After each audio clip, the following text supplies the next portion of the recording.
Well, hello again, everybody. Welcome to Aquarius Rising Africa. And it's Marvelous Monday. It's BRICE Day. So we are diving into tablet 6 today, the Keys of Magic on the Emerald tablets. However, please, I just want to apologize up front. Africa being Africa, I've never felt more Africanized than what I have these past few months, I can tell you that much. My internet is down for a few days, so I'm on mobile hotspot, which means it's not the greatest internet at all. So I'm either going to be flicking in and out or sounding like I'm at the bottom of a fishbowl. But thank God for Bryce and Morné, who are here. So when I'm at the bottom of the fishbowl, you will be doing butterfly on the top. Let's keep going. Listen, I was saying, I'm welcome everybody. I can see we frozen. Yes, I don't know if it's me that's frozen, but I hope you can hear me. So I'm going to just hand right over to Bryce already. Welcome, happy Monday. Awesome to be back again. Over to you, beautiful. Awesome. Well, yeah, I was saying behind stage. I don't know if Shanti can hear us, but I'm an Aquarian like Shanti. Morné's fire sign, so air and fire. Morné and I can keep going. That's the beautiful. If Shanti gets bumped, we can just keep on going. So yes. We'll keep the show going. Just go. Crazy. I've said it before. If I'm gonna get arrested with anybody in my life, it's gonna be with an Aries, because Aries and Aquarius. I'm not sure if that's such a good thing. I'm really not sure if that's such a good thing. Because that jail will never be the same again. I tell you. I will be like converting everybody back to Christ consciousness and love. We'll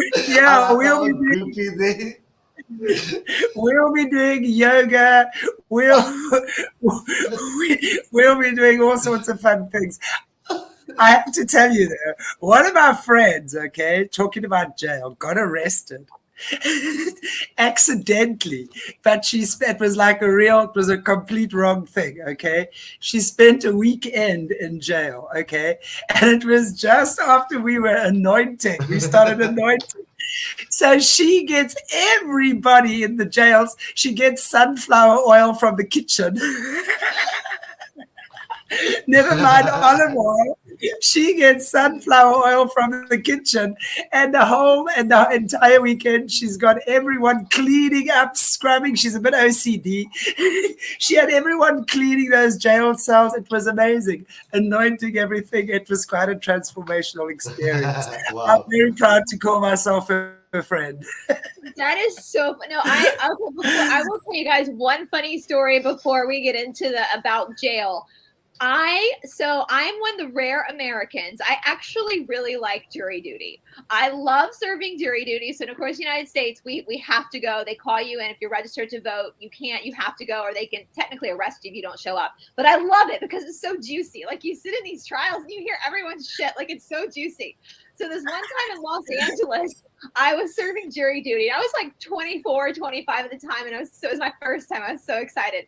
So the judge and the defense attorney and the prosecutor get to select. They go through jury. So there's like 100 people in there, and they pick 12 and some alternates.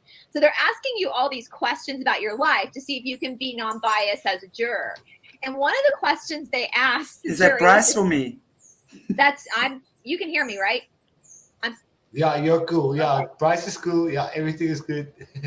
Well, these questions, one of the questions the judge asked was, had any of us been arrested? And no one in the jury had ever been arrested. Everybody, no.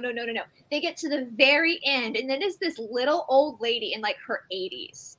And she's holding her purse, and she goes, well, it was the 60s, and I thought it would be fun to run naked through town. The judge started laughing so hard, he literally had to put his head under the desk. She served on the jury with me. That judge quite liked her. Well, so the one person in the whole selection was this little old lady who had got arrested in the 60s for streaking. I want her to be my grandma. I swear. I want her to be my grandma as well. Yeah. So I've definitely got some stories to tell my granddaughter, that's for sure. One day when she's old enough. Yeah. Well, I've always said with Aries is where I'm going to get arrested because I always have the most fun with Aries. All my Aries friends and I just have so much fun. There's like no boundaries. Like, there's my worst are with fellow Aquarians. Okay, yeah. I have fellow Aquarians. I mean, we are wicked. My Sagittarians are absolutely, they are like the bomb. And of course, my Geminis. Of course, I could not go with all those triple, quadruple personalities in one person. Oh, Geminis. Well, Gemini, it's funny because Geminis and Aquarians technically get along the best. And I think it's because Geminis do have multiple personalities. Aquarians are so damn weird. We're like, whatever. Well, you're both air signs then. So Gemini and... We're both fixed too. Yeah. Okay, where's Bryce? Bryce is frozen on my screen. Have I gone funny again? Bryce is still fine, yeah. And luckily you're still good as well. Nothing is frozen on my side. Okay. All right. Well, Bryce keeps freezing up with a beautiful smile. I'm just wondering what I must look like when I freeze up. It's like you don't freeze up. The good thing is you don't freeze up. So okay. Anyway, that live show, guys. This is a live show. Turtle. This is a live show. And I'm not a jailbird. I'm not a jailbird, just for the record. Nearly.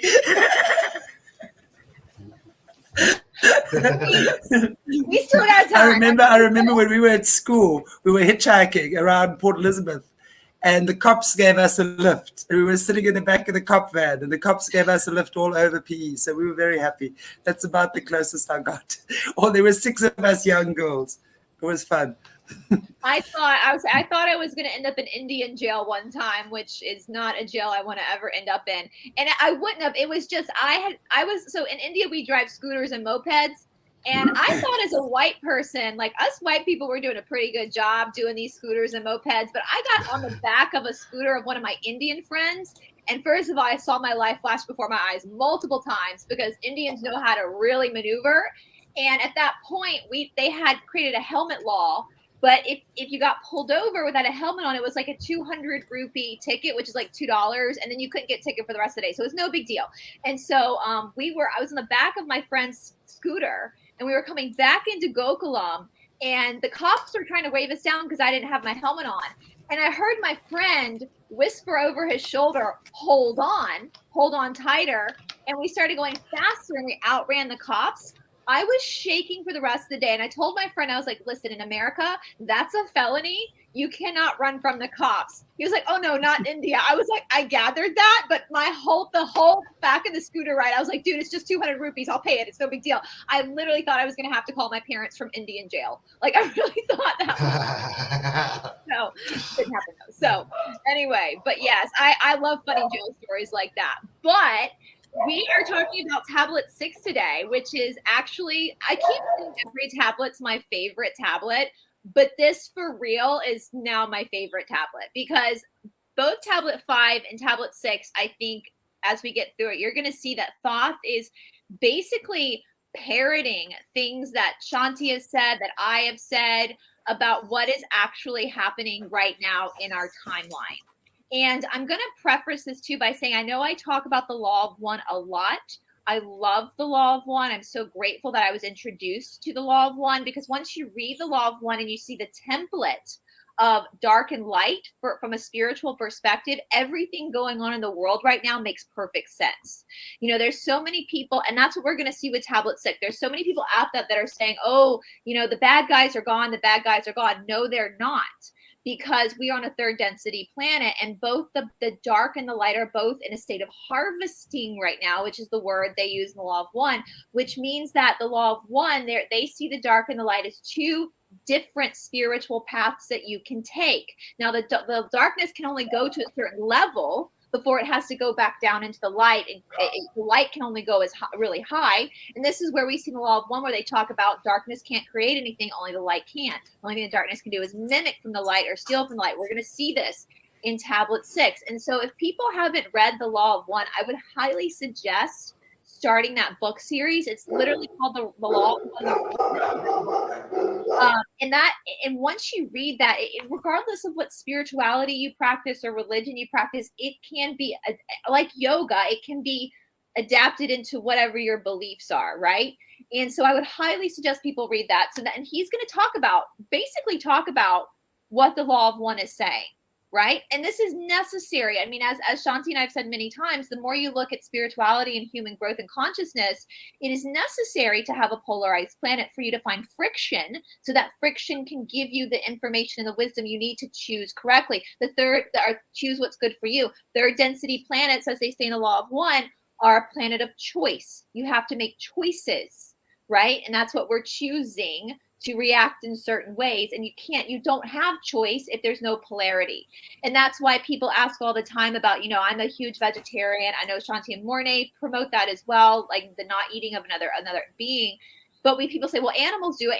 Well, animals are second density. You're third density. So second density is not the density of choice. It's the density of learning self-awareness. Like, we bring animals into our home. We give them names. They start to learn self-awareness as an individual, so that they can then evolve into third density, into a life in a human body where they can then make choice. Animals don't have the luxury of choice as third density humans do. So the higher up in consciousness you go, the more responsibility you carry in the decisions that you make, which makes sense to me, right? Like, and for people, as we move up the evolutionary chain of consciousness, if you look at, like, you have a kindergartner, a 5-year-old, a 6-year-old, they're going to school every day. They're learning how to do shapes and colors, and they're learning the basic information. Well, they say all you need to know you really learn in kindergarten, which is true.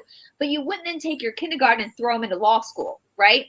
They have to go through all these different steps in order to get to law school, to have that depth of understanding. So I would really, really highly suggest people read the law of one. And so if the soul isn't ready to evolve yet to a higher consciousness, it is considered a negative trait to push that soul into a higher consciousness if they're not ready. Like as Thoth and Shishat said in the third tablet, you don't know what somebody's journey is. You don't know what somebody's soul contract is. And so therefore it is none of your business to try to direct them along a path that they might not want to. All you can do is talk to them about a path and let them find that path on their own, because every soul has its own journey. Anyway, so I wanted to do, so again, I would highly suggest getting the law of one as well, to kind of complement what Thoth is saying here. And it also will give you more peace as we go through this journey, because you'll understand there is a reason for everything in a higher scheme of things. So what I thought I would do with tablet 6 is kind of what we did with tablet 5, is I'm going to read directly through what Thoth says, and then go back and say show you what Doriel is saying as commentary, because there is a lot of valuable stuff in the commentary as well. So we'll just stick with Thoth first and then go back to Doriel. So tablet 6, Thoth says, "Hark ye, O man, to the wisdom of magic. Hark to the knowledge of powers forgotten. Long, long ago, in the days of the first man, warfare began between darkness and light. Men, then as now, were filled with both darkness and light. And while in some darkness held sway, and others light filled the soul." And so if we look back at the law of one, and we're talking about darkness and light, and I thought this was interesting because, yes, we have a shadow side. We all have darkness and light within us because we're in a polarized planet. And what the choices that we make depend on what path we follow. So in the law of one, in order to harvest to the light, to graduate into the light, you have to be 51% empathetic, compassionate, wanting to do good by others. 51%. So 49% of you can be a total asshole, as long as the majority, 51% of you, is empathetic. So you are allowed to graduate to the light. You are allowed to have bad days. I think sometimes as humans, we have this idea of we have to be perfect to be in the light, but there's no such thing as perfection. And that's what the law of one is saying. As long as you carry the empathy and the compassion, you will go to the light, even when you do have bad days. Now, to graduate to the dark. can I just say something there as well? I'd like to just say something there, which I think is amazing, actually, because it's so true. You know, when we're hearing about people who let's say have near-death experiences or stuff like that, you will often hear them say they go into the light.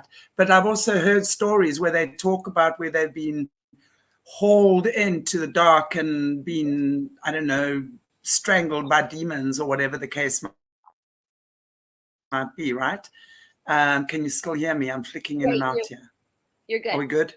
Mm-hmm. Okay. All right. But that would definitely be, you know, and this is what I've always said, those lower rungs. And, you know, when we're looking at our chakras, the lower three chakras as well, because those, when we look at the negative polarities of the lower three, the lower triad, as we call it, right? It's all about those issues and those habits and state of consciousness that keep us down there, and that can also draw us a hell of a lot further down.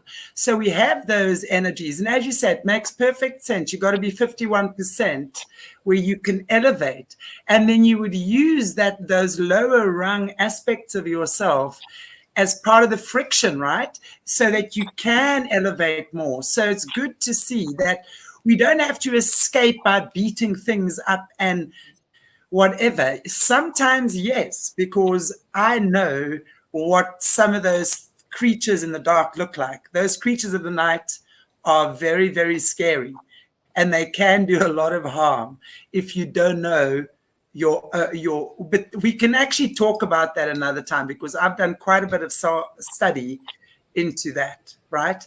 So when we understand that every negative aspect, every creature of the night, if you will, is really an aspect of you that is wanting to come home. So it's about making peace with your demons, right? And then we transmute them into light. And then we understand the gift they've given us, even if it has been a lesson of pain, torture, treachery, whatever it might be. But we have to realize that. And until we realize that, we will never elevate. That's my opinion. And I'm sticking to that. That's my story, and I'm sticking to it. Well, the darkness, you know, the law of one, the raw material says the darkness, in order for people to intentionally, on purpose, go the path of darkness, if that's where they want to go, they have to be 96% service to self. So that is why, and it is very obvious when you look at what's happening in the world today. And the Cassiopeians I speak about a lot, they're a different board, but they channel through the law of one. And so, and they say that, and the Cassiopeians are, it's confusing. I have Mr. Fox comes on my channel and talks about this. Like, the Cassiopeians are us. They're aspects of us speaking to us. They're not a foreign entity. It's the Cassiopeians are us from the future. Same as the Pleiadians. Same as the Pleiadians. Same as any entity that is giving us information. Your spirit guides, your guardian angels. That is a higher aspect of you. But most humans cannot even begin to see that, because they can't trust themselves enough to know that, wow, I am that. I exist all this. Well, in the Cassiopeians, they're us from the future and the past, and they talk about the wave series. They're going to meet us in at the wave when we have the actual flip into the age of Aquarius. For someone to intentionally go the dark path, the Luciferian path, it is an intentional choice, because you have to be 96% service to self, which is really, so it's harder. It's actually harder to go negative than it is to go positive. So, and when we understand the law of one, and what Thoth is going to get even more into in this, is that what these bad guys are doing, the controllers are doing, is very intentional. They are following a very intentional spirituality. And when you understand that, but you also understand that to stand in the light, like when Mr. T, and regardless of what people think about Mr. T, there's been a lot of people that we perceive as good guys that have been promoting the Zapperty-Doodah. Well, Mr. T, what Mr. Fox had said, which I thought was genius, is like, part of being in the light is being sovereign, is being able to say, oh, thanks for the suggestion, but no thanks. And so Mr. Fox knows that these good guys that they perceive as good guys are giving these are promoting these to make you take your power back, to say no. Exactly. Because that's the light. Whereas we see on the other side of this, a lot of people are like following Dr. F. If Dr. F told them to put a stick up their ass and wear goggles all day, they do it, right? Without question. So that's not in the light. So, and we're going to see too, with this friction of darkness and light, which is also within us as well. So the macro and the micro mirror each other. We see that for the darkness, that's why there are so many infiltrators in this. I'm not even going to call us the truther community, because nobody has the truth. A seeker. We're seekers. We're seekers of the light and the truth. There's so many infiltration, because if they can feed off of the light, it gives them more power. That's why they do the certain rituals they do with the small ones and the animals, right? It's feeding off of light. So anyway, I just thought that was interesting. And again, you guys, I would totally, you can find the Law of One anywhere. It's a multiple book series. It's amazing. It is amazing. And I've got them. The book 1, 2, and 3 was actually copied many years ago for me by a friend of mine, and I read them 15 years ago. It's absolutely incredible. It really is incredible. And what I love about the Law of One is they're very indifferent. They just kind of tell you what's going on. And the entities that are coming through the group, which they call themselves Ra, is they're from 6th density.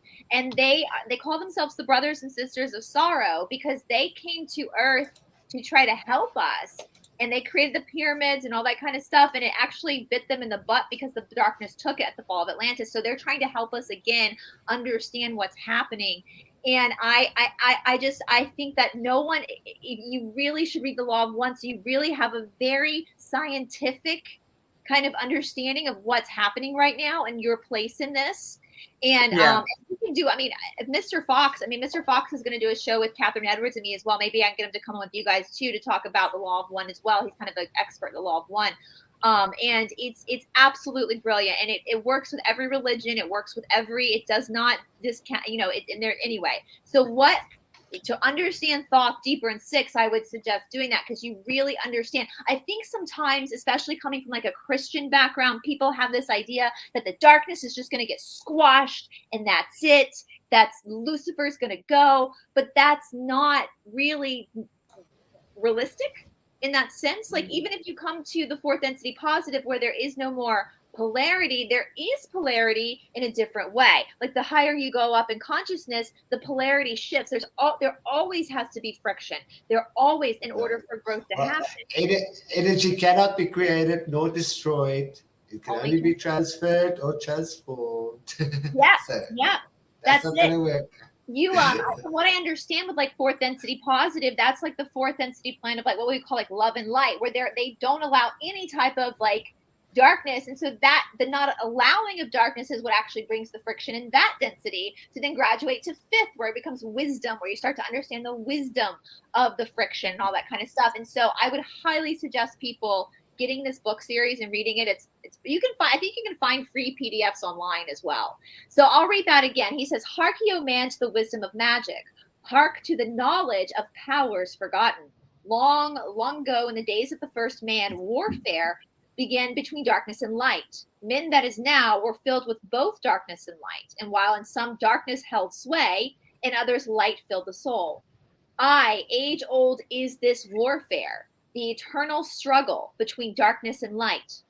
Fiercely it is fought through all the ages, using strange powers hidden to men." So from what I'm getting, as we go through this, we're going to see Thoth talk about, kind of go in and out of the macro and the micro.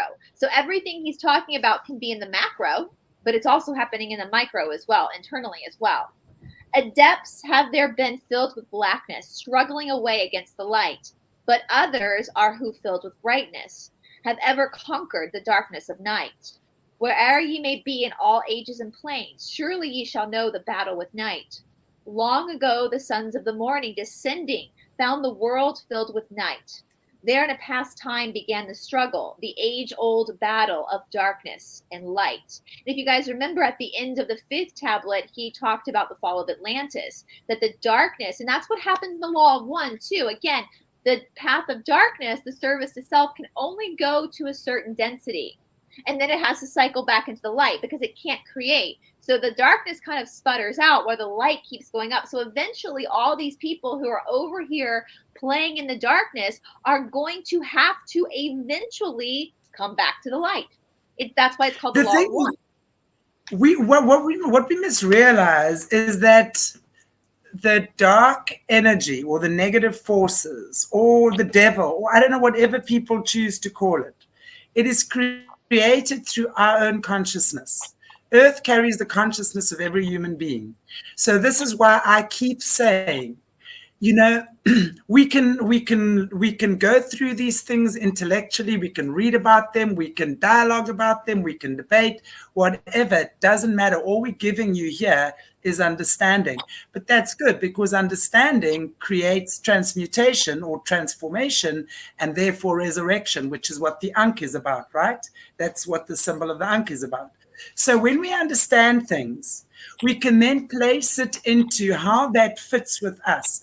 The problem that we're doing right now as a species, a human species, we look outside of ourselves and we look at everyone else who's doing everything wrong. And then we start, boom, boom, judgment, judgment, judgment. And this is exactly what the Christ has taught us not to do.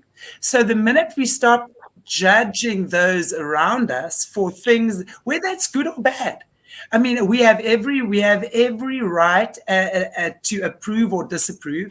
We have every right to align ourselves with whatever we choose to align ourselves with. That is our truth, right? But to judge somebody else for their choices and their lifestyle is not a good thing. I keep saying, when we come back to ourselves, the negative energy is created by human beings. It's a mass. It's like every time we're angry, every time we're violent, every time we're jealous, every time we hate, it's like vomiting into the dark pit. Yeah. So you add to the dark energies every time you create negativity. And you might think you're all spiritual, and we're entitled to be. We understand we only got to be 51% light to transcend, right? Mm-hmm. So it's so important. And of course, we're going to have bad days. Of course, we're going to fall off the wagon. Of course, we're going to cock it up sometimes.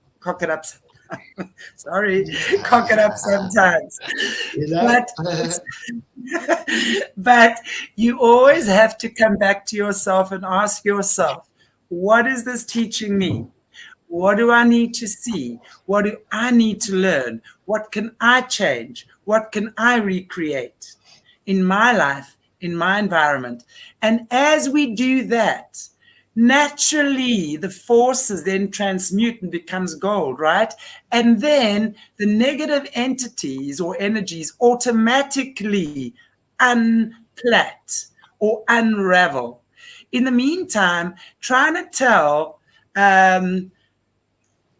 Leviathan, that's the only one whose name I can find now, okay, other than Lucifer, to stop doing what he's doing is to try and tell a lion to stop hunting. Yeah. You can't do that. It's not going to work that way. Leviathan is there doing his job, or Astroth, or whoever the hell these creatures are. They're doing that. They're there to do a job, right? Now, they're either going to lure you in or not. I'm laughing. One of the demon names in the missing books of the Bible is Jehovah. Jehovah's a demon. And how many people call God Jehovah? That's why I'm laughing. Jehovah's just going to Jehovah, guys. Like, he's a demon. Like, he's just going to Jehovah. Just like Yahweh. Yahweh is Moloch. Yahweh's going to Yahweh. Yahweh's not God, you guys. And that's the thing. And I think when people, it's so, believe it or not, you guys, before YouTube, I love literature. I love studying literature. I love studying philosophy, obviously. And I love really good works of art, of literature, where it shows a lot of character development, right? Because character development is something as human beings, and the Law of One actually talks about this, like reading a lot, it gives you an understanding, a more complex understanding of consciousness and who people are. And when we I think sometimes the mistake we make, and of course, black and white thinking is a mental disorder. So people who think black and white, that's usually borderline personality disorder, where most things do fall in shades of gray. right? And the law of one is saying that with someone being 51%, all you need is 51% to elevate. You do have, human beings are very complicated in a lot of ways. There's an excellent show out right now that I'm loving. It's called, I talked about with Captain Edwards, it's called A Yellow Jacket. So people have watched it. It's takes place in 1996 and present time, about a girls soccer team that got stuck in a plane crash, and they're stuck in the wilderness for 19 months. And you see in this show, it's brilliant because of its character development, to see the women in present time and then to go back and forth to when they were teenagers in 1996, and the way that these people aren't good or bad, they're just reacting to their environment. And you start to understand, as human beings, there's complexities here that we're all working with, and we cannot judge someone. That's To Kill a Mockingbird, which is a book we study here in the United States, written by Harper Lee, where you can't, she talks about, my daddy always said you can't judge another man until you walk a mile in his shoes. They're from the South. My daddy always said you can't judge another man until you walk a mile in his shoes. Like, yeah, you can't judge someone unless you understand where they are coming from. And I think when we put so much judgment on something outside of ourselves, it's actually that mirror reflection of what we're judging about ourselves. Because, totally. We should ask questions. If you don't understand something, ask. Why are you wearing those shoes with that outfit? It doesn't make sense to me. Ask. That's what I've started doing. I must say, if there's something I don't understand about someone, I will ask the question, and then they can explain it. I want to tell you one story that really is so incredible. Anyone who knows me knows that I don't eat animals, and I'm a complete animal lover. However, I have a pair of shoes made from zebra skin, and I have my own personal cobbler, I have to tell you, who makes the most brilliant shoes. So the one day I was talking to him, and he said to me, it was a Saturday afternoon, and he said to me, and he's a very, very gifted leather worker. And he said, oh no, he thinks he's going to go into the back of his workroom and he's going to make a pair of zebra skin shoes. I said, what are you talking about? Where did you get that zebra skin? Now, I know in South, and especially this area, there's two places where they can get zebra skins, and I know that these zebras get culled for the lions, right? Because we have a whole canned lion industry that we feed. So these animals are bred to feed the predators. So I said to him, find out where you got that skin from. I just knew that skin came off my father's, the farm that I spent my teenage years on from the age of 14, which then my dad sold it to the Parks Board, and it's now part of a big reserve. And long story short, it came from there. And then through that, I communicated with the zebra. And he told me through the communication, this is what his name is, Zorro, actually. His name is Zorro. He was supposed to be the next leader of the herd. He was not happy to be killed at all, because usually they don't mind. They understand. There's an understanding they have. But this one was not happy. So I said to him, okay, cool. I'm going to make myself a pair of shoes out of your skin. And I'm taking you to Thailand with me. And you and I are going to go cruising across the oceans, just you and me. So people will judge me because I wear zebra skin shoes as an animal communicator, and I'm a great animal advocate. So that's what I'm saying. That's a silly example. Not a silly example. It's very real to me. But it's something like that if we ask questions, we then get an understanding of what things are about. Ask the questions instead of judging. Ask all the time. You are healing yourself in that way. You are answering your own questions in that way. It's making you less judgmental. It's making your mind more open to understand how other people operate. So that's what I'm saying. It's always about asking, and then you understand, okay, cool. All right, well, that's not my thing, but hey, I agree to disagree, And that's really how we elevate. That's how we elevate, not by going to slice the witches' heads off. Right. And we'll think about that. Like, when there's no judgment, there then leads a path of compassion. And looking back at Yellow Jackets, the show I'm talking about, one of the big, and this is not spoiler alert, because this is why this show got good, is that they immediately advertised it, that these girls had to resort to cannibalism. And that's why you see the effects of that. And of course, that's a big hot topic right now, right? Within our discussions.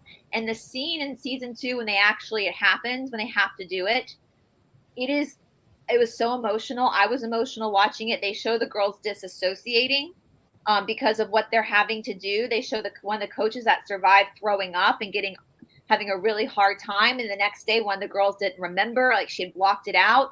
And so if we even look at extreme trauma, and it got me thinking, like, what would I do? I would hope to God that in that situation, I would be like the coach and run vomiting.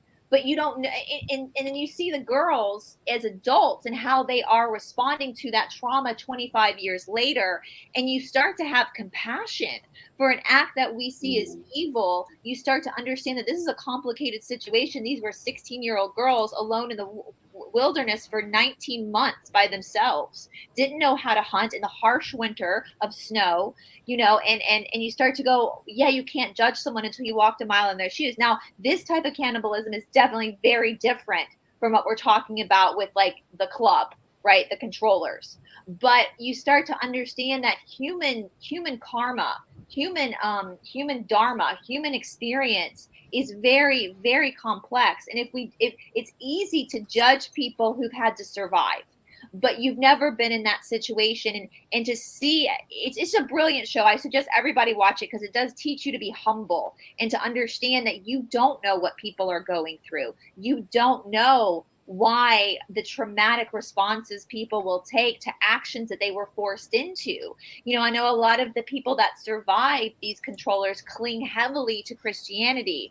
And even though I see Christianity from the standpoint of it's satanic, it's very satanic, I can understand that someone coming from trauma would need to cling on to something like that in order to rectify, to calm their mind down and have a reason for what they went through, right? And so we can't have that much. We have to understand that come from that place of compassion with people, because human beings, if you are living in a world where things are very easy and decisions are very easy to make for you, then you are living in a very privileged world. It doesn't matter how wealthy you are, how poor you are. If you are going through trauma, and most people do have some form of trauma in their lives. It doesn't have to be a plane wreck in the middle of the wilderness. It can be anything. It's going to cause you to react in ways that maybe without the trauma you would not have reacted. And part of that is our survival. Part of that is that karmic path that we've agreed to go on to create friction for ourselves to understand and grow. And somebody's journey is definitely none of our business. And of course, like, this does not mean that you allow abuse into your life. This does not mean that you don't put up boundaries. You can forgive someone, but you can also not reconcile, right? Like you can have forgiveness for an action taken against you, but not allow that person back in your life, if that makes sense. So I'm not saying that, but we just have to be with this complexity of darkness and light. We have to come from a place of compassion and not judgment, because judgment is coming from a service to self. It serves you in a very selfish way to judge, versus being compassionate and understanding that you don't know where this person is actually coming from. And I'll tell you, you were saying, Chantelle, about how, it's easy to talk about, or we're talking about this in theory, we're sitting here talking about it. And in theory, it does make sense, but in practice, sometimes it's harder. My teacher's teacher, Guruji from India, had this very funny saying. He said 99% practice, 1% theory. So 1% theory, 99% putting that theory into action. Application. Absolutely. When it used to be, he used to say 70% practice, 30% theory. But the story goes that apparently in the 60s and 70s, when the American white boys started coming to India to practice with him, all they wanted to do was drink coffee, smoke pot, and talk philosophy. And Guruji got so pissed off. He was like, no, he changed it from 30% theory, 70% practice, to 99% practice, 1% theory, because all the white guys wanted to drink coffee, smoke pot, and just they weren't willing to actually practice it. They just want to talk about it because talking about this. Well, the white guys need their pot to make them all zen like the Indians naturally are, because Indians are naturally born zen. Oh, they're naturally very zen. So, but yeah, so he changed it. It's because of us Americans that he changed it. So you're welcome. Thanks to you Americans again. Always you Americans. I mean, that's how privileged these white guys were, right? They were like, we'll just talk about this in theory. And Guruji's like, no, put your ass on the mat, start sweating, start practicing. You know, so yeah, it's so much easier to sit here and chit chat with you guys, with Chantelle Morné, you guys watching right now about this, and make us sound like we know what we're talking about. We know we talk about what we're talking about from the theory perspective, but when it comes to action, that's when shit gets real. That's when it starts to become that's when we really experience the friction. And so I just wanted to, and again, I just want to put that out there because we do see a lot of that's what humans do. We judge, and yeah, it's sometimes it's fun to sit around with your girlfriends and have a good little gossip sesh where you're judging everyone, you know, like sometimes that's fun, but as long as you know that it's really an aspect of you. It's like I hear people say all the time, I get these emails like, Bryce, you know, I'm living with all these people who aren't awake, who've gotten this, and I'm just so frustrated. And I often feel like I'm kind of being Shanti and then channeling Shanti in this moment. I'm like, well, where are you where are you brainwashed and frustrated? Because what they're doing isn't hurting you. You know what they're doing, and you don't know their path to their journey. Where are you actually brainwashed? Where are you mad at yourself for falling? Exactly. You know, right? And that for me, and I've told the story before, and I was thinking about it again because I'm in the middle of doing my next challenge of yoga. So I'm doing my 10 days of 72 now. So I was remembering the last time when I was doing 72, literally at the end when I was in child's pose on my mat. Suddenly, wow. And you know, with certain of my family members that have had the zapper, and of course me being very outspoken and very outrageous about what I believe in, my family's like, oh, some of them. So we've had some friction about that, okay.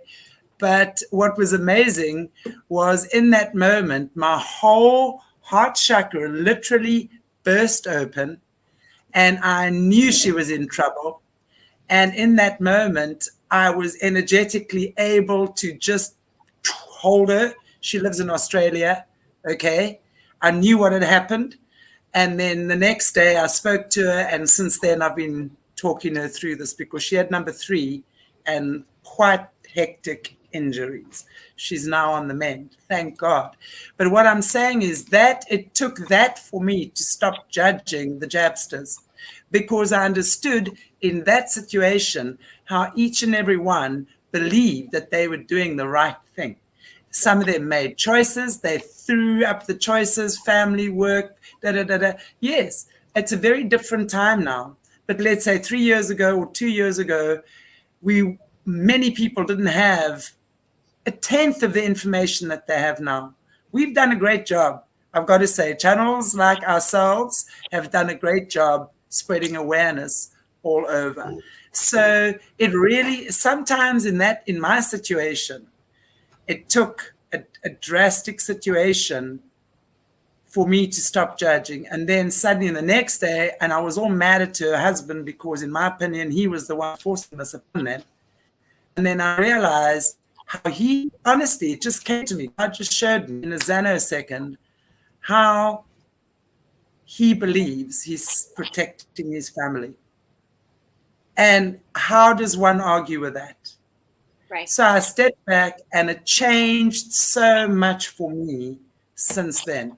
Not just with that, but with everyone. Now I can really understand, and each person, when they have their own realization, they have that, when they wake up, they'll be able to get rid of the crap that's in the cells of their body. That's what I've been told by God loud and clear. Just that awareness, that awakeness transmutes the AI. Yeah. And getting it doesn't mean you're not going to ascend, guys. I don't know whoever came up with that theory that if you got it, you weren't going to ascend. That's not, because it is about intention. It is about your choices on a spiritual level that you are making, right? And so, yeah, I think it was the Cassiopean. Somebody had asked them about the Zapper-dee-doo-dah, and they said the ones who got it and did not impede their opinion on others, like weren't aggressively forcing people to get it too, they're absolutely going to ascend, because they're maintaining personal sovereignty and free will choice for everyone. The ones who got it and were forcing people into it and threatening people for not getting it, that's a different story. So we see it's all about choices we make. You're going to be handed it's like my friend Emmy came on yesterday and did German New Medicine, which is, I think you guys should, it's brilliant. German New Medicine basically mirrors everything that science is saying, or that spirituality is saying. But when there's an action that happens in your life, actions, according to the laws of karma, are neither good nor bad. An action is just an action, and there's an equal and opposite reaction. It's how you perceive it that creates the good or the bad energy, right? So the Zapper-dee-doo-dah itself is a Zapper-dee-doo-dah. You know, the health implications, all that kind of stuff. It's just cause and effect. It's how you work with that, how you perceive that action that gives your choices. So I hope that makes sense. All right. So he goes on to say, many in that time were so filled with darkness that only feebly flamed the light from the night. So when we were talking about this, and this, again, going back to what the law of one has said, darkness can't sustain itself as long as light can. So with the fall of Atlantis, what happened was the darkness got too powerful and it crashed the system. It had no choice but to flood out because it could not sustain itself, right? And so that's what he's saying here. It got too filled. The darkness came too powerful, so it drowned out the light. Now we know with the light, though, the light is always going to be more powerful than the darkness. It's like when you go in a room and the lights are off and you flick the switch on and turn the lights on. It doesn't take long. It takes a nanosecond for the whole room to be filled with light, right? It's not like it gradually gets lighter, right? It's a nanosecond to it's filled with light. So he goes on to say, some, they were masters of darkness who sought to fill all with their darkness. So these are the people who are choosing on purpose, choosing the Hillary Clintons of the lot that are choosing to do this. They're choosing it. They want to. They want to go dark. They want to go to us. They are working with fourth density negative entities. They are channeling. We channel positive entities. They channel negative ones. They want to dominate. They want that narcissist, that new world order, right? And he's saying they sought to draw others into their night. Fiercely withstood they, the masters of brightness. Fiercely fought they from the darkness of night. Sought they ever to tighten the fetters, the chains that bind man to darkness of night. Used they always the dark magic, brought into man by the power of darkness. Magic enshroud man's soul with darkness. Now this again is what the law of one talks about too. So because darkness cannot create anything, only the light can, they have to feed off of the light, right? And so for a fourth density negative being to gain more power in their service to self, we see this literally with the rituals they do with children and animals by feeding off. They literally, if they can sway somebody who has made a choice to go to the light, if they can sway them into the darkness to confuse them again, that gives them more power. The law of one talks about this. Is what he's saying here as well. So you have to be very, very careful. That's why there's so many infiltrators. That's why there's so many dark beings out there on YouTube claiming to be of the light and are maligning you and brainwashing you and getting them to follow and follow everything they say. Right? Because they're doing it on purpose.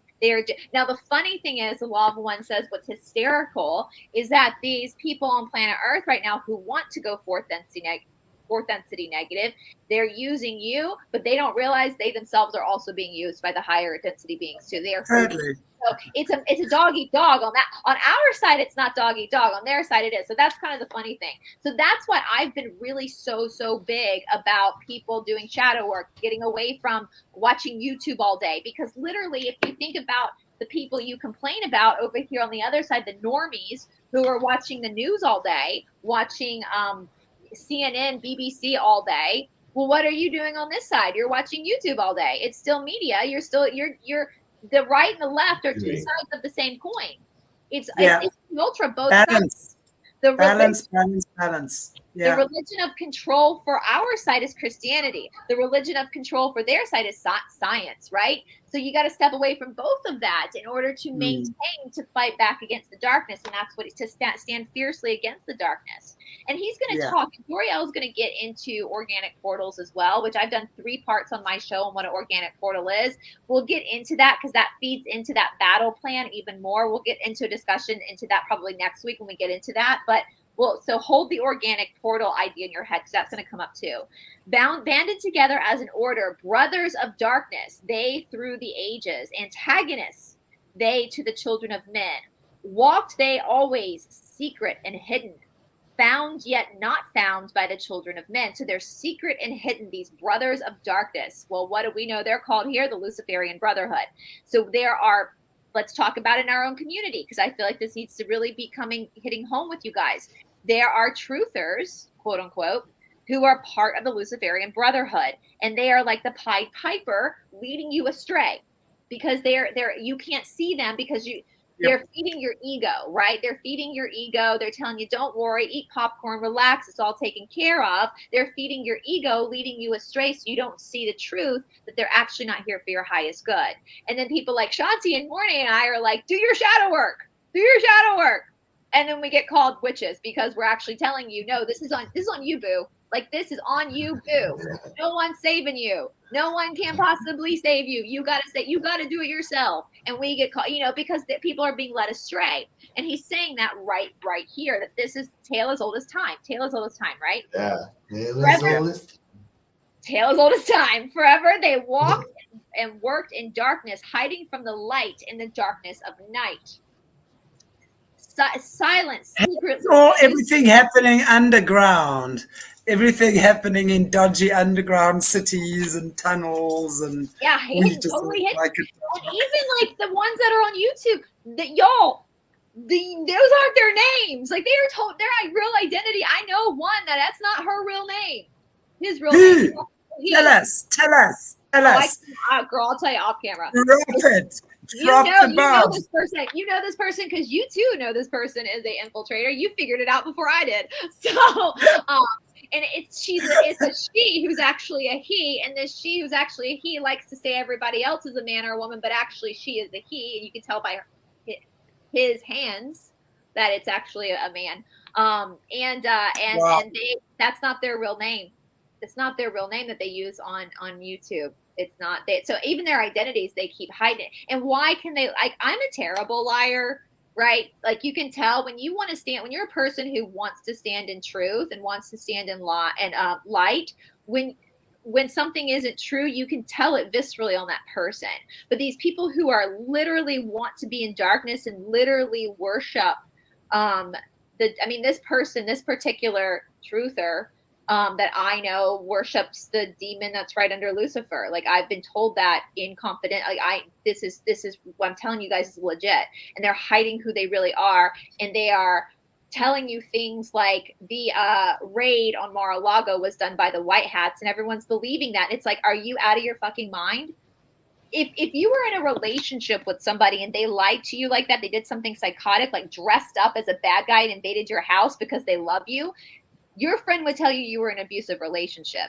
The good guys are not dressing up as bad guys, right? That's psychotic. That is psychotic. But people are believing it because they want to believe it. They don't want to have to they want to be those white guys in India smoking pot, drinking coffee, and just talking about theory instead of actually living it. And so when this infiltration, is easy to pull people into this infiltration because it feeds the ego instead of actually having to sit back and go, oh, I actually got to do some work here. I actually came here I got to participate. Like, I can't just sit back and not participate in my own life, right?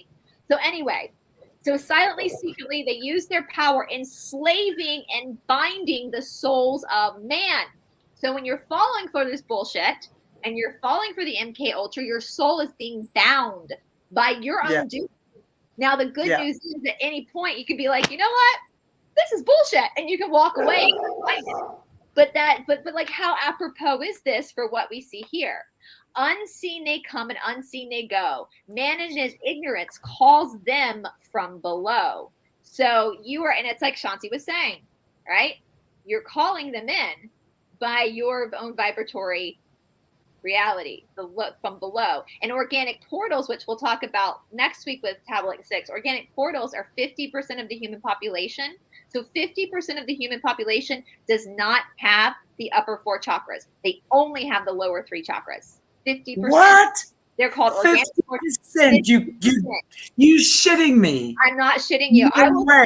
I have 3 different parts on this in my channel. And when I realized this, and we're going to get into what organic portals are and their evolutionary consciousness growth, that's it. They can grow, but it's different than us.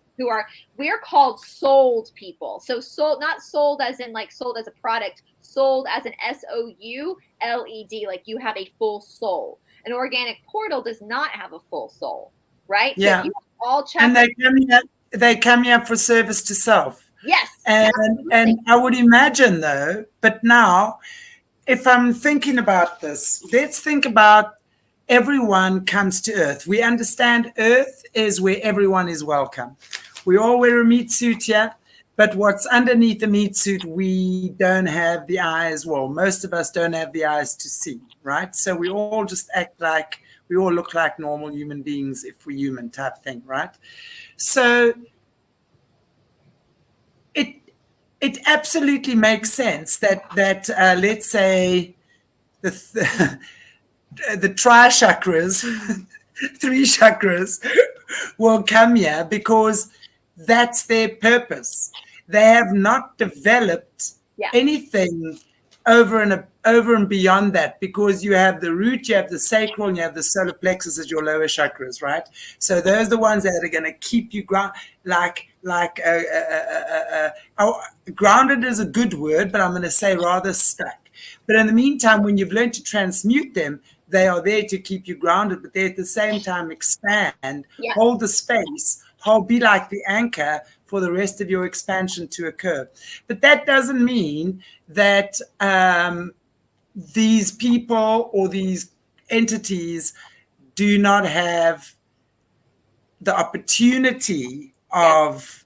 It's just it's going to take longer. So the Cassiopeians go into deeper detail about this. They are pre-Adamic. So organic portals are pre-Adamic, meaning that they were here first before us who were sold. Now this also gets in, so they can evolve, they can grow their other chakras, but they're not going to get that experience from another 3rd density being. They have to be enveloped by a 4th density being, a higher being, in order to understand that consciousness. Yeah.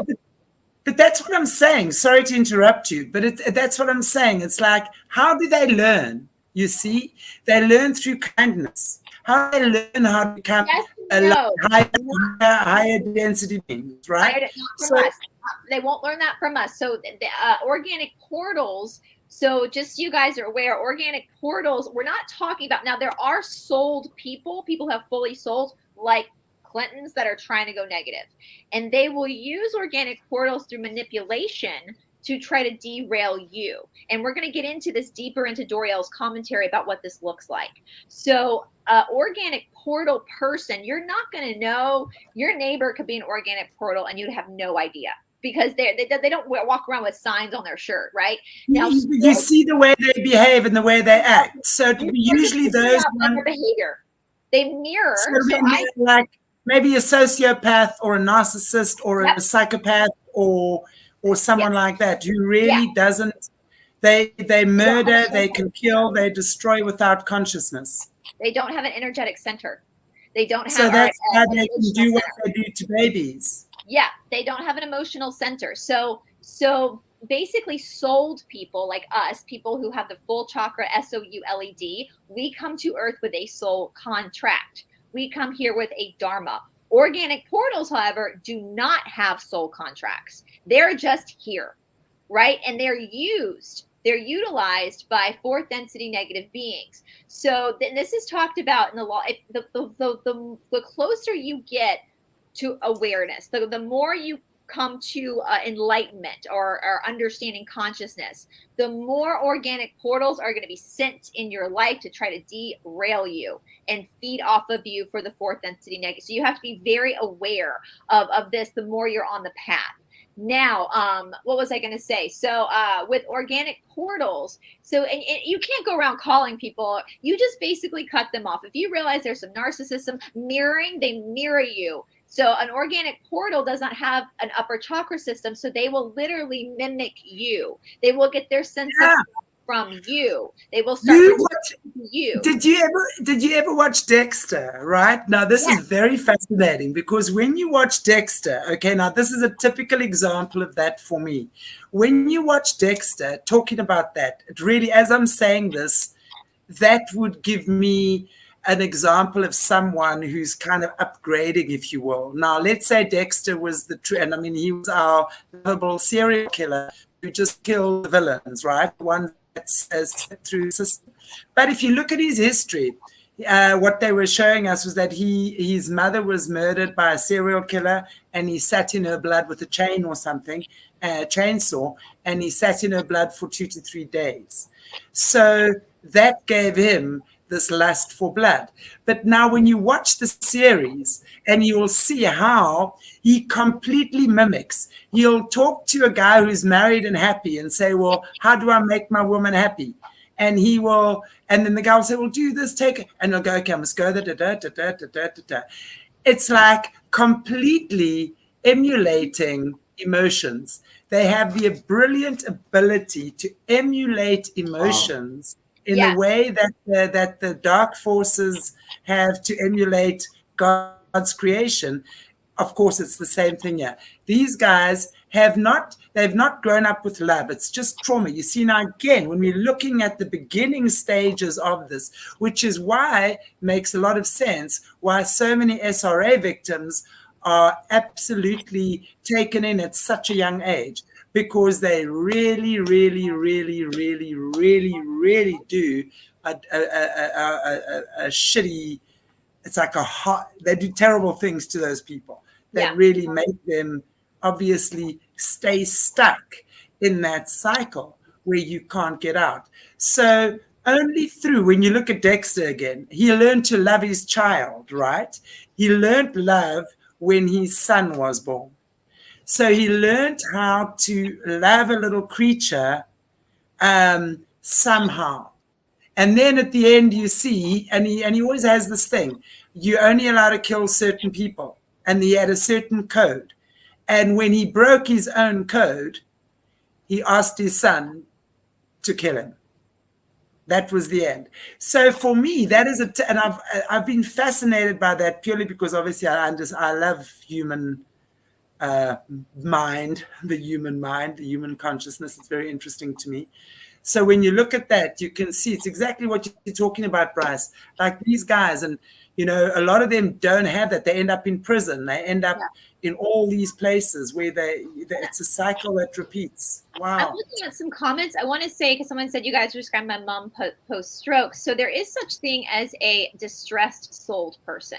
So, and the Cassiopeians, a distressed souled person will act like an organic portal when they are not an organic portal. So a distressed souled person, that's a soul who's in distress.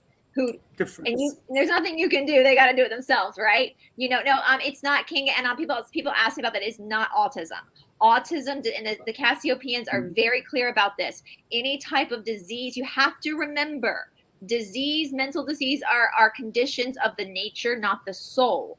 A granite portal. So autism has nothing to do with whether you are a souled person or not. People talk, the Cassiopeians talk, and I actually put in our private chat a link to my conversation with Mr. Fox about organic portals. I don't know if you want to add it in, because he reads off the Cassiopeians and talks heavily about what's going on with organic portals. If people want to listen to that to get a deeper understanding. And there's also in that description box of my video, there's lots of links to like the board and stuff for you to read it for yourself. Now, with that being said, you cannot go around calling people organic. Now, I have a feeling I know who some organic portals are in my life, but I'm not going to publicly say who those are. I'm just going to remove them from my life, right? So yeah, no, the Zapper Dee-Doo-Dah is not going to turn a soul person into an organic portal. That can't happen. So it's just a distress. That's why we started off talking about the complexity of human emotion. right? And so if somebody if we look at organic portals from the term of modern day psychology, Shanti is right. It's going to be your narcissist, right? The Cassiopeans actually say psychopaths are failed organic portals. They got caught, right? So so it's going to be your narcissism. So if you look up like narcissistic abuse and there's somebody in your life that's doing that to you, best just to put a boundary up anyway, regardless of whether they're an organic portal or they're a distressed soul. That's not your battle to fight. You can't fight that battle for them. Only thing you can do is work on yourself. So so that's what I would suggest, because Doriel is going to get into the complexity of this battle. And that's why I'm glad we kind of started with this conversation, because when we talk about the theory of dark versus light, good versus evil, service to self versus service to others, whatever you want to call it, it sounds so simple in theory. It sounds very simple in theory. But when it comes into practice, there are a lot of complexities here that that we're having to deal with on a very human level. And nothing is really black and white. There are always shades of gray, always shades of gray. And that is why the law of one is very clear, that you only need to be 51% good in order to elevate. Most of us are probably more than 51%, but that's all it takes. AZP, Jesus means hail Satan, just so you know. And J sound did not exist back then, honey. That means well, hopefully they're like thinking of the real Jesus, not that Jesus. Yeah, and Yeshua. I just wanted to add to this, like we're talking about the key of the key of the magic and all the information. I always say like good, I must remember what I wanted to say earlier now with the Jesus Christ now coming in here. But basically, to understand something. We live in an age of information, so ignorance is a choice right now. Mm-hmm. But we also have this culture of too much information and not enough transformation. So you can't just speak all this stuff and you don't have that understanding inside of you. Right. So once you get that information, and I always like this, so you take that information, and once you can understand, so that means you're standing on that information, so you can stand on your own 2 feet. That's when you get the wisdom. That's when the compassion starts. And that's the ego versus the gnosis, right? The ego is the outer knowledge versus the gnosis being inner knowledge. Yeah, you have to take that information inside of yourself. You have to relate to it. You have to work with it. It has to make sense. Otherwise, you're just talking, and easily then you crumble quickly. Yeah. So right now, we need to be in that understanding of stuff. And I love what Shanti said earlier about asking questions instead of judgment. Ask questions. Instead of judging why this person is saying something, ask them a question. Understand. And once you understand, that's when the magic happens. That's when transformation happens. That's when the healing occurs. It's just like, yeah. And that's a good point. So like what AZP said, like, let's break that down a little bit. So let's look at darkness and at light. Like, so, you know, to believe that another human being is the only thing. Well, first of all, to believe that your way of belief is the only right way is a very service to self, very negative. To think that all the other scriptures are just bunk and just your way is right. That's a very service to self. That's a very satanic way of thinking, right? Yeah, and it's, what I'd like to add to that is, I think, you know, we're looking and we're talking about the Holy Spirit. So, or Christ, or the Christ, okay, which is the information that Jesus, the man, had flowing through him. And that is why Jesus, as the man, was able to speak to us about what he'd lived enough lives. He'd asked enough questions in his spirit. You know, he felt he'd obviously wanted to share the information on earth. And we're going back 2,000 years ago. Remember, human beings were very different then. We've evolved a lot. We've opened our minds. We've understood things differently, you know. Yes, the basic teachings of the Christ should always remain, because they're very good and they're very, they give us a good moral compass, if you will. But the thing is, the minute, and I agree with you, Bryce, the minute you say, this is the way, the only way, and every other way is evil and demonic, and you get all going to hell, that is highly condescending and highly, and as you say, that is a service to self. It's very judgmental. So I don't mean to, I don't want to. Well, I would just ask AZP and asking the questions, why don't you think you can do this yourself? Why do you believe somebody else has to do it for you? Where is their belief system in you that you can't do this?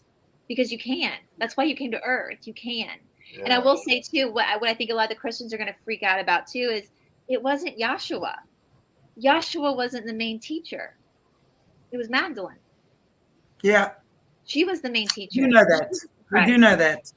You know, and so you're not even talking about the correct person. There had to be. There had to be the feminine. Let's never forget that, guys. Let us just think logically. We know in the last 3 years, it is insane how many lies we've been told, right? We are discovering that more and more. So now let's look at the medium that they've used to gain control, religion and the churches. So if you think that the King James Bible that has 66 books in it is the way, the truth, and the light, I'm sorry, I disagree with you, because there's more and more evidence that is mounted up about how many missing books of the Bible there are, the teachings of Mary Magdalene. And it was absolutely known when you read that stuff that she was the feminine counterpart for Jesus. They turned her into a prostitute because that was they turned her name, not her as a person. They turned her name to be that of a prostitute because religion became patriarchal. That's how the patriarchal force started taking over the earth, was through religion, right? With a patriarchal force. It has to be feminine. Think about men and women. A woman can't get pregnant on her own. A man can't impregnate fresh air. The two have to be together. In the same way, there's masculine, feminine energy. Jesus would have had a beautiful feminine counterpart. So and he deserved that. He was a man. He loved his woman. 5 children. They had 5 children. And behind every great man, there's always a greater woman. Well, she was the main teacher. If you read some of the missing manuscripts, Magdalene was actually the one that was the main teacher. He was her sidekick. She was not his sidekick. He was her sidekick. And Yeshua and Magdalene had 5 children, guys. They were busy doing adult things. They were very, very active. Exactly. No one can just walk around teaching scriptures all day in the burning desert sun, the way that the Bible has taught us with Jesus and just his boys. You know, I'm not saying that didn't exist. We have to understand that we have probably been lied to.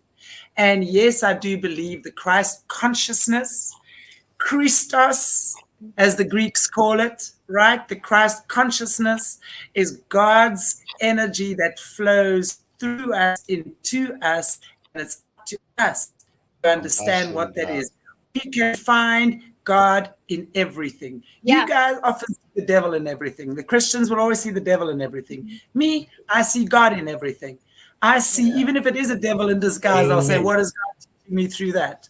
Yeah, absolutely. And I will say, so if you're asking questions, if you're someone that's been trained and programmed to believe that all these other religions are wrong, like Hinduism, Buddhism, I would ask you, why do you think they're wrong? Have you read the Ramayana? Have you read the Bhagavad Gita? Have you read the Vedic text? Because you're going to find some of the most beautiful, and also I'm just going to put this out there too, just a little head scratcher. The Bible has a copyright on it. If something was the word of God, there would be no copyright. To copyright something means you create it. Who has that copyright, you may ask? Well, I will tell you. The Windsor family, the royal family descendants of King James, own the copyright to the Bible. King James. And he's like a pedophile and everything. He was a Satanist, the Freemason. I did a whole breakdown on King James. All the Freemasons wrote the damn Bible. That's disgusting. But I just wanted to say, if you guys think that the creator of all creation only has one way on this planet for us, then you guys don't know who God is. You guys have to go back and Really evaluate your relationship with God, because God will not. It's imaginative. I mean, imagine you have a kid and you only play the same game every day. That kid is not gonna. It's not gonna work. Like you guys, if everybody has kids, you have to create a whole new world every day for your kids. So God has many ways of playing with His children, teaching them, guiding them. So. And the Hindu faith itself is, to me, gorgeous, and none of those books have copyrights on them. So you have to start questioning yourself. If these books that you were told were demonic don't have a copyright on it, but your book does, shit's not adding up, guys. Shit's not adding up. Well, on that note, I'm putting a copyright on my hands because apparently somebody has. I've got pink hands all over. I don't know what the heck has happened. These are my hands. And I know I've got big hands, and no, I'm not a man. I was never born a man. I've been accused of No. I've been accused so many times of being a tranny. Oh, this person has accused me of being that too. And I'm like, I'm the most feminine. I mean, if you look at your shoulder blades, that's the one, or the collarbones, that's the one place where they biologically can't change. For women, I don't know, Bryce. You've got a very strong jawbone, so maybe I don't know. Maybe I got very big hands. I look like that. You just got a surgery. When that bullshit came out, which I know nobody believed, because I'm literally the most feminine person you'll see. My boyfriend was like, just mail him a box of your used tampons every month. Just like. Oh my goodness. Okay, guys. Yeah. Carry on, Bryce. Do you want to end it? Like, trust me, I'll let them know you bleed. You do bleed once a month. You are a female. So I got the stretch marks on my boobs. Like, those weren't surgically put there. Yeah, I gotta tell you, because the girls, every time you pick up a bit of weight, that's the first thing. Every time you lose, that's the first thing it goes, okay, that's the first sign you're a girl. Okay. You know, like, I don't care if you're as long as you're not hurting women or hurting children, as long as you're not hurting children, I don't care what you do as an adult. Like, that doesn't bother me one bit, what you do in the privacy of your own home. But when you start accusing other people of it for no reason but to try to smear them because they called you out for being what you are, and that is a high witch in the controller society, yeah, it's projection, right? It's all projection. So anyway, I guess and on that note, we will bid you farewell until Wednesday when we have the Sophia Code. So I want to say thank you to all you beautiful people for joining us and entertaining us, and having us entertain you with our banter. I'm very happy that you joined us on this lovely Monday. I think, but now that my internet, I can almost feel like it's a little bit working. I have another show after this, by the way, with Yana Smith she is my very good friend Yola from Namibia. Wow, fantastic interview, guys. She's doing a PhD on human-animal conflict in the urban areas. She works with Lion. Lion are her little kittens, okay, her whole life. And she's now doing her PhD. She goes into the Ovaherero tribes, which are the ancient tribes of Namibia. And she's talking with them, and she's pretty much bringing that all up and making the government take notice of the ancient people on the planet. Yeah. So we're going to be talking about that. Very, very, very interesting. Okay, I want to say thank you, everybody. Love you madly. And we shall see you next time around. Mwah. Bye, everybody. Bye, everybody.